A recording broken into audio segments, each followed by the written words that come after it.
Hello YouTube. For your reviewing pleasure today, I have a 1979 release of a Monogram A-7 Corsair II. Now, this box is in pretty bad shape. It's just the way that I had received the model. Take a look here on the side. We do see some pictures of the completed model. And then a little bit of information there. Kit number on this was 5418. It's in 1/48 scale. A little bit of history on the A-7 II Corsair. And if you lock in, you can see here the manufacture date. A little blurb in the other various languages.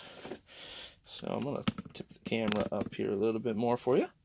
Alright, so setting the top to the side, we'll take a look through the instructions here really quick. Normal bifold instruction sheet.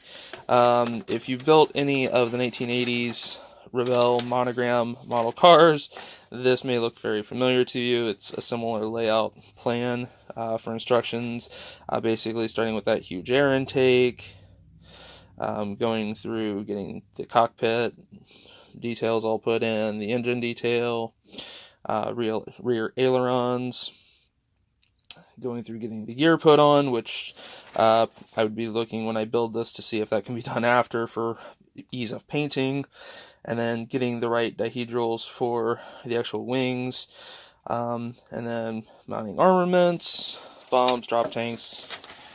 Does come with a triple ejector rack for it, and then putting the clear glass, or the clear parts on. So pretty basic, pretty straightforward, and then you only have the single marking option here, which is for the USS John F. Kennedy. So you can kind of get a look at that. Always love the checker tail, so that's actually why I picked up this kit. Decals, in my kit at least, are in good condition. They are extremely glossy. Probably will shoot a layer of Microscale Industries decal film over them just to prevent the possibility of splitting. As you can see, though, the colors are not all in register. The lines are not dead in the center of the white bars. But outside of that, when I build models, I like to kind of keep them original stock to the box, unless it's something very specific I want to do. So, taking a look here, the A7. Very nice raised riveting, however, raised panel lines. So, a couple of options. You could either, take it all off and redo it. To be honest, I'm probably going to leave the original panel line and riveting in place. So you have your two cockpit halves here. Go ahead and take a quick look at the clear parts, which is only the two. Little weeble wobble in the actual clear parts.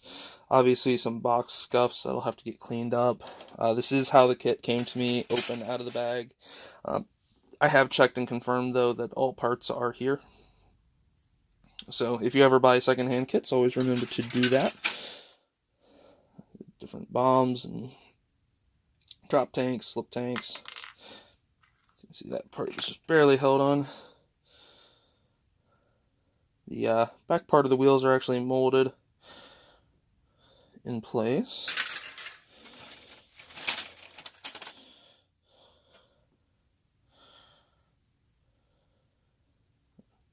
Upper and lower wing surfaces here. A few more dumb bombs, slip tanks, things like that. Two-part intakes sitting here. The two ailerons are here.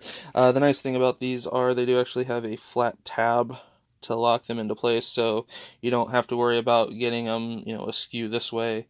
So that'll be a little bit handy. And then one of the triple ejector racks, which does have some really nice molded in detail.